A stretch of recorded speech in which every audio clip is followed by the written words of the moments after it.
자, 이번 시간에는 3의 1단원 글쓰기를 잘하려면 해서 우리가 살고 있는 초연결 사회와 과잉 연결 시대의 특징에 대해서 한번 배워보도록 하겠습니다.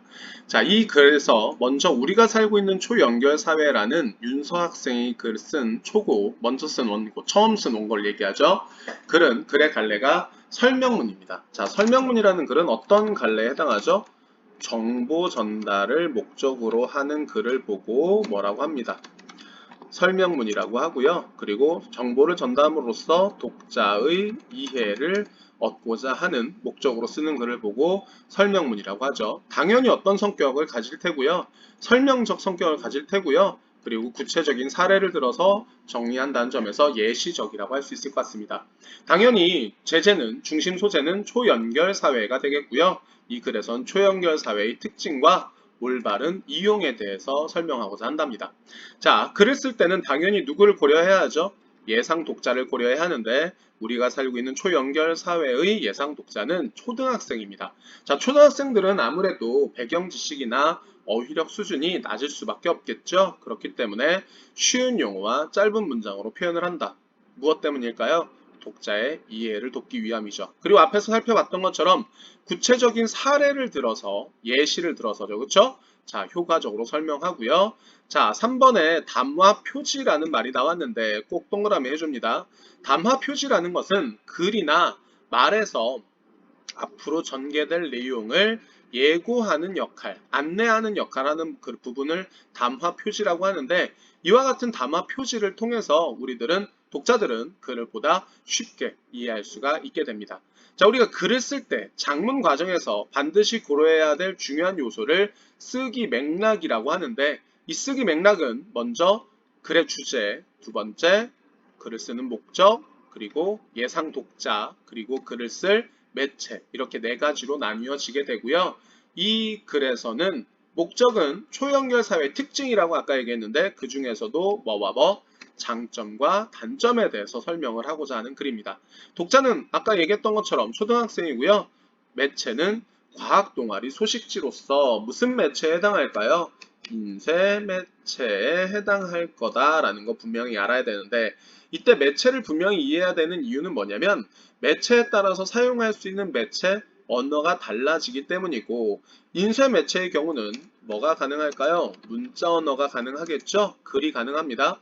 그리고 시각 자료를 통해서 독자들의 이해를 돕는 데도 사용할 수 있는데 여기서 말하는 시각 자료라는 건 뭐 도표라든지 그래프 또는 사진, 그림과 같은 것들이 뭐에 해당한다? 시각 자료에 해당한다라고 볼 수 있을 것 같습니다.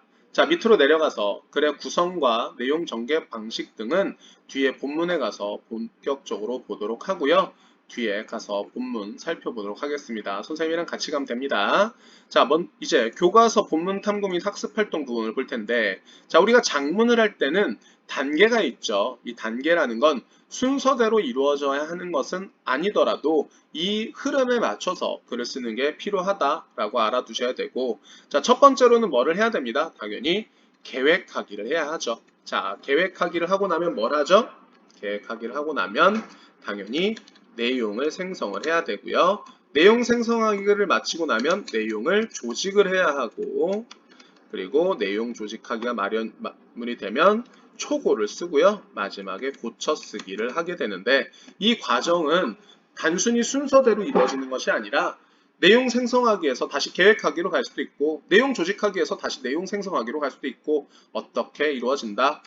회귀적으로 이루어진다라는 것을 반드시 이해를 하셔야 됩니다. 이 회귀적이라는 건 무슨 말이냐면 반드시 순차적으로 이루어진다기보다는 앞단계로 다시 돌아가서 수정할 수 있다는 뜻이 되는 겁니다.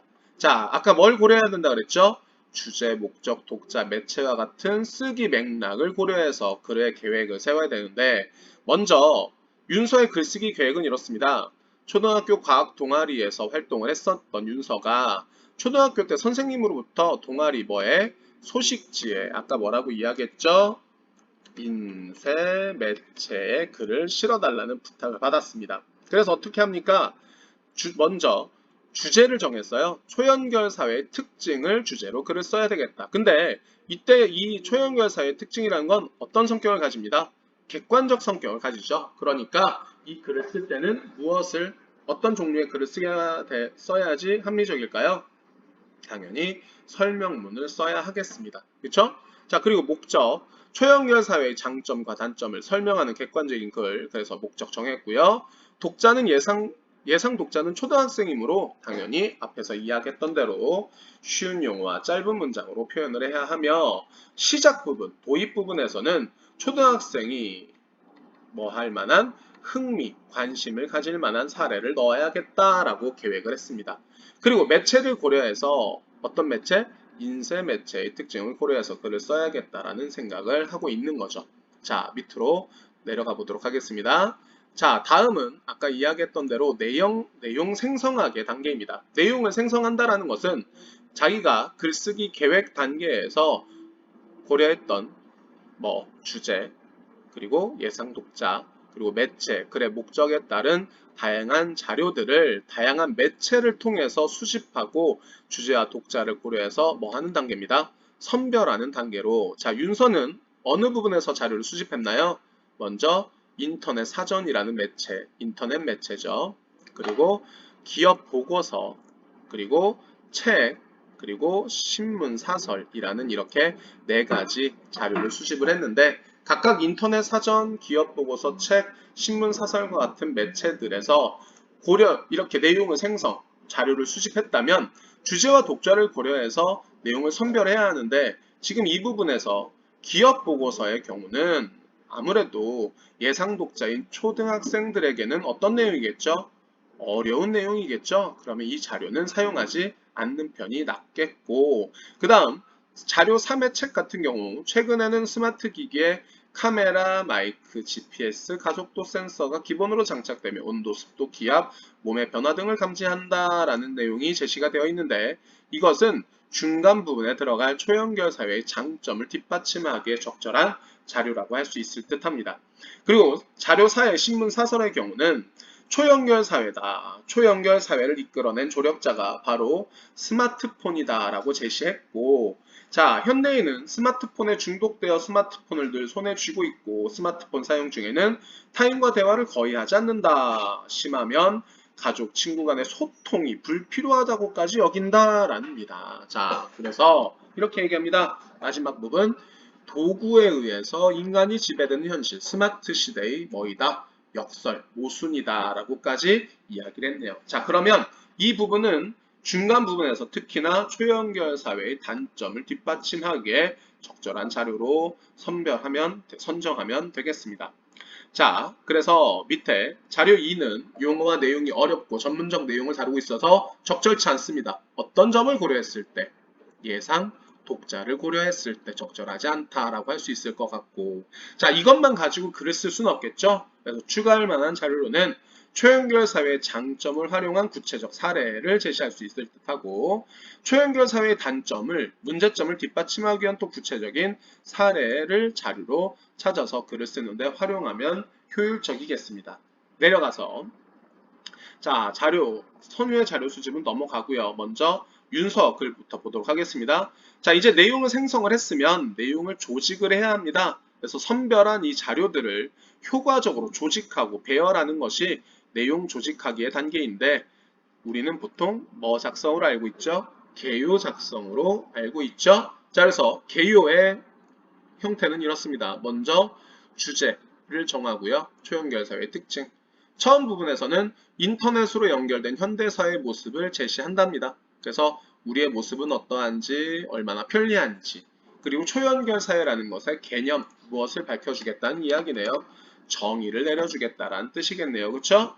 자, 그리고 이제 중간 부분으로 들어가서 본격적으로 초연결 사회의 특징에 대해서 설명을 하게 될 텐데 중간을 중간 1과 중간 2로 나누어서 중간 1에서는 뭐? 초연결 사회의 장점, 중간 2에서 초연결 사회의 단점에 대해서 제시를 하게 됩니다. 자, 그런데 중간 1에는 1번 시간과 공간의 한계 극복이라는 내용만 제시되어 있습니다. 자, 근데 중간 2에는 세 가지 개인정보 유출에 따른 범죄 노출, 가족과 친구의 소통 차단, 초연결 사회가 세계 경제에 미치는 영향 이렇게 세 가지나 제시가 되어 있고 장점은 하나밖에 없으면 이 글은 균형 잡힌 글이라고 볼 수가 없겠죠. 그렇기 때문에 당연히 중간 1에 내용이 좀 더 보완이 필요하다라는 것을 이해해야 하고 자 중간 1에 초등학생들이 호기심을 가질 만한 사물과 인터넷의 결합으로 신체적 한계 극복이라는 내용을 넣어서 보완해야지라고 했는데 이것은 누구를 고려한 초등학생이라는 예상 독자를 고려함으로써 자, 이 부분 아주 중요합니다. 쓰기 과정을 점검하고 조정했다. 우리는 작문을 할 때 이 쓰기 과정에서 끊임없이 점검과 조정이 이루어져야 된다는 점에 대해서 반드시 이해를 해야 되겠습니다.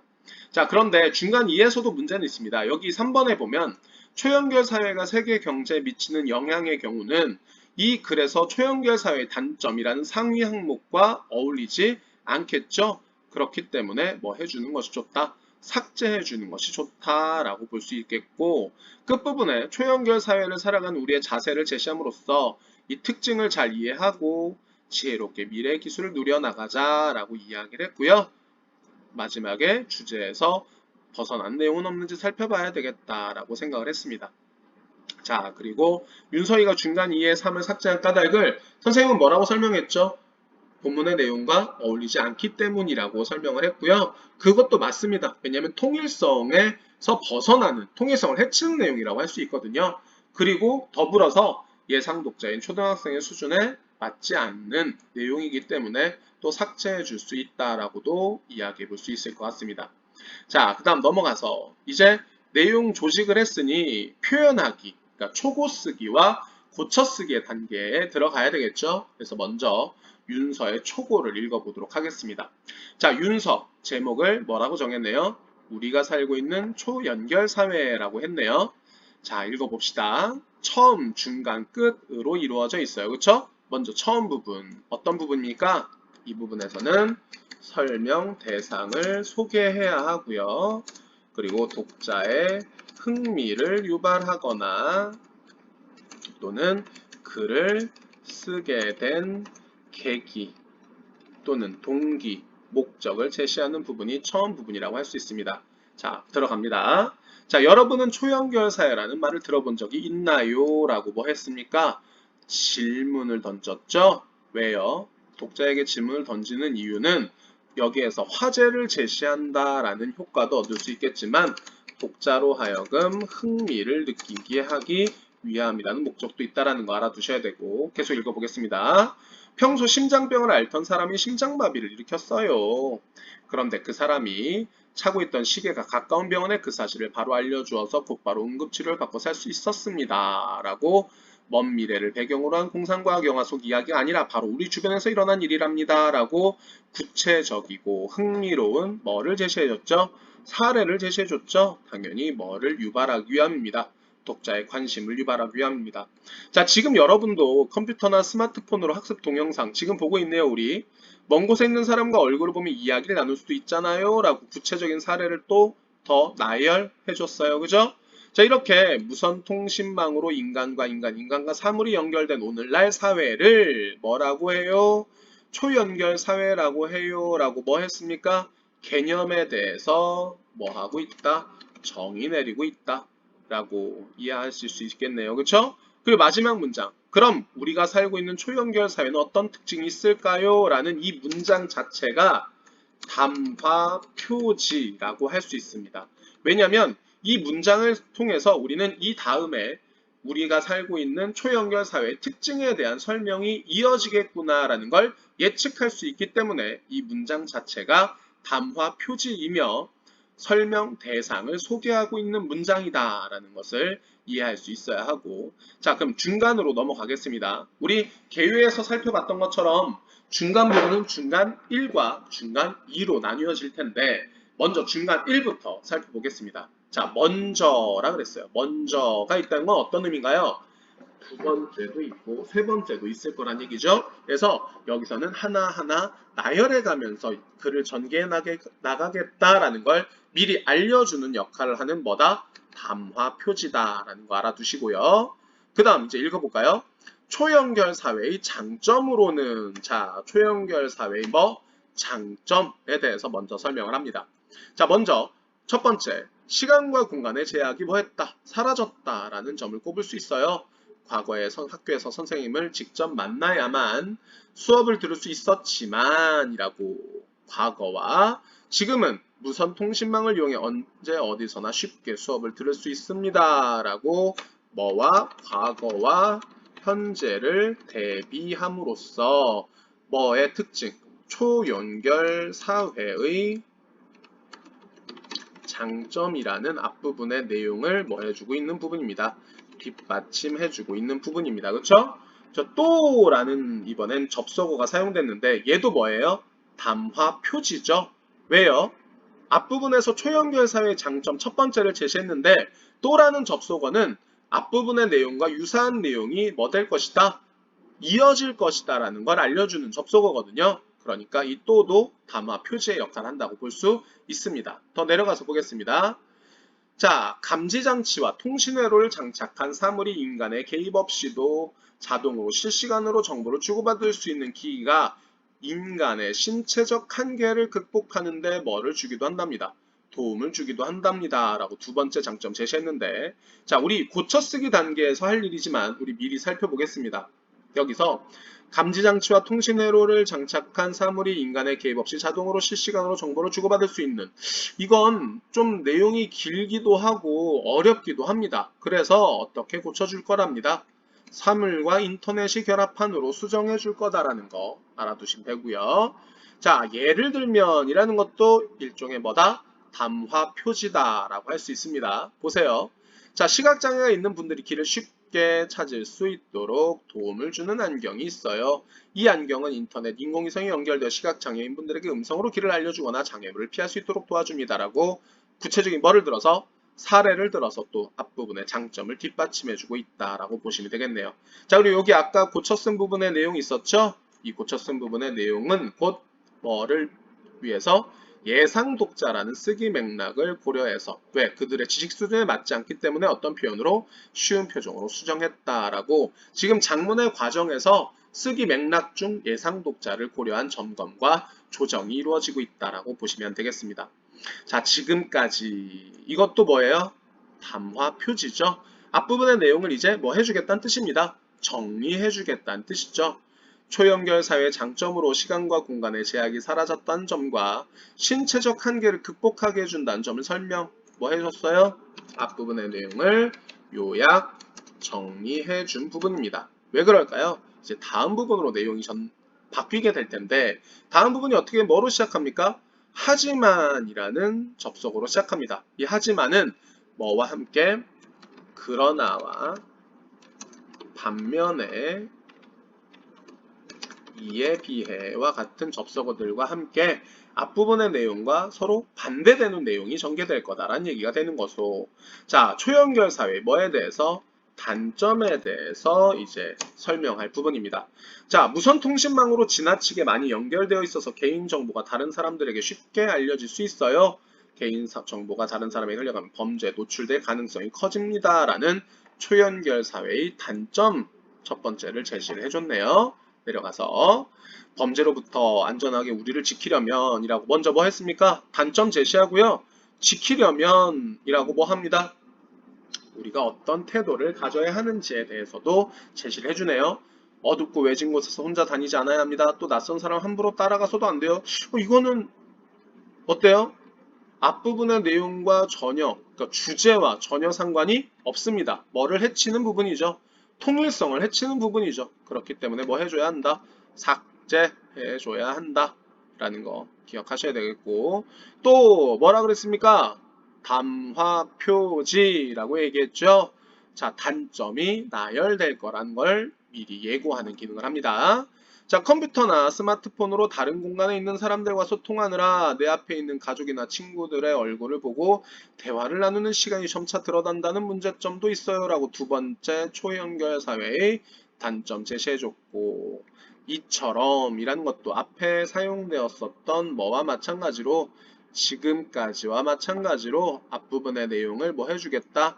요약 정리해주겠다라는 걸 미리 예고하는 뭐다? 담화 표지다라고 할 수 있겠습니다.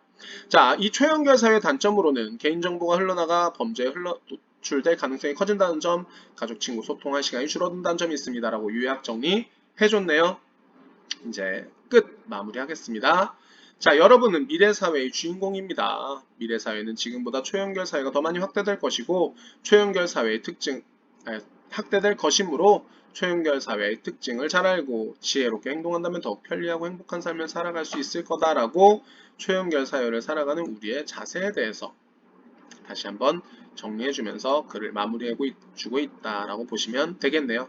자, 그래서 윤서가 글을 쓴 글의 구조 정리해보면 처음 부분에서 먼저 초연결 사회의 모습과 그리고 개념 정리해줬었고 중간 부분에선 초연결 사회의 특징 중에서도 장점과 단점에 대해서 제시해주고 마지막에서 우리의 자세를 이야기하는 것으로 글을 마무리해주고 있다라고 보시면 되겠습니다. 자, 그래서 뒤로 정리해 보시면 쓰기 맥락을 고려해서 이거 아니네요. 미안합니다. 글쓰기 관습에 따른 내용 조직 방법 이 부분 좀 고려하고 가겠습니다. 자, 설명문이에요. 먼저 오늘 우리가 읽은 글은 처음, 중간, 끝에 몇 단 구성, 3단 구성. 설명하는 글이기 때문에 명확하고 쉬운 언어를 사용해서 설명하고 원리나 과정을 밝혀줘야 된다라는 거 알아두셔야 되고 고쳐쓰기 부분은 쓰기 맥락을 고려해서 해야 하는데 우리 글에선 예상 독자를 고려하거나 주제를 고려해서 고쳐쓰기를 했었죠. 그리고 담화 표지, 앞으로 전개될 내용, 이어질 내용, 예고하는 것 알아두셔야 되는데 자, 여기 먼저라는 담화 표지 어땠죠? 병렬적, 뭐 할 거예요? 나열할 겁니다. 그 중에 첫 번째 내용일 것을 안내했고 또라는 접속어는 앞부분의 내용과 대등한 내용이 병렬적으로 제시될 걸 안내하는 역할, 예를 들면은 구체적인 사례가 제시될 것을 안내하는 역할, 지금까지와 이처럼은 앞에 제시한 내용을 뭐 해줄 거다? 요약, 정리해 줄 것이다. 그리고 하지만이란 접속어는 담화 표지는 앞에 제시된 내용과 반대되는 내용이 제시될 걸 안내하는 부분이라고 할 수 있겠습니다. 자, 그러면 글쓰기의 과정, 다음 영상에서는 이 내용 안 할 겁니다. 얘들아 잘 들으셔야 돼요 지금. 자, 글쓰기 과정 어떻게 된다 그랬죠? 계획하기, 내용 생성하기, 내용 조직하기, 표현하기, 고쳐쓰기의 이 과정은 획기적입니다. 왜요? 앞으로 언제든지 돌아갈 수 있거든요. 그리고 상호 보완적입니다. 서로가 서로를 보완하는 역할을 하고 자기가 글을 쓰는 목적을 이루기 위한 목표, 지향적 성격을 가지는 행위가 글쓰기의 과정이다라는 것 알아두시면 되고요. 내용 생성하기라든지 내용은 다음에 살펴보도록 하겠습니다. 자, 여기서 통일성과 응집성이라는 부분은 꼭 좀 이해하고 넘어가셔야 할 것 같은데 우리가 고쳐쓰기를 할 때는 어떤 점을 고려해야 한다? 통일성과 응집성을 갖추고 주제를 잘 드러내는지 살펴봐야 되는데 통일성이라는 건 이 부분입니다. 내용적 측면. 응집성이라는 건 자연스럽게 긴밀하게 연결되도록 하는 것으로 형식적 측면에서라고 이해하시면 되겠습니다. 그래서 통일성과 응집성이라는 건 모두 결국 글의 각 부분들이 서로 긴밀하게 유기적으로 밀접한 관계를 맺어야 한다 라는 것을 이야기하는 거죠. 그런데 통일성은 어떤 측면? 어떤 측면이라고요? 내용적 측면. 그리고 응집성은 형식적 측면에서의 유기성과 무엇을? 긴밀성, 밀접한 관계를 설명하는 것이라고 이해하시면 되겠습니다. 자, 먼저 3-1단원 글쓰기를 잘하려면 해서 윤서의 글을 읽어봤고요. 다음 영상에서는 선유의 초급 글쓰기에 대해서 한번 배워보도록 하겠습니다. 이상입니다.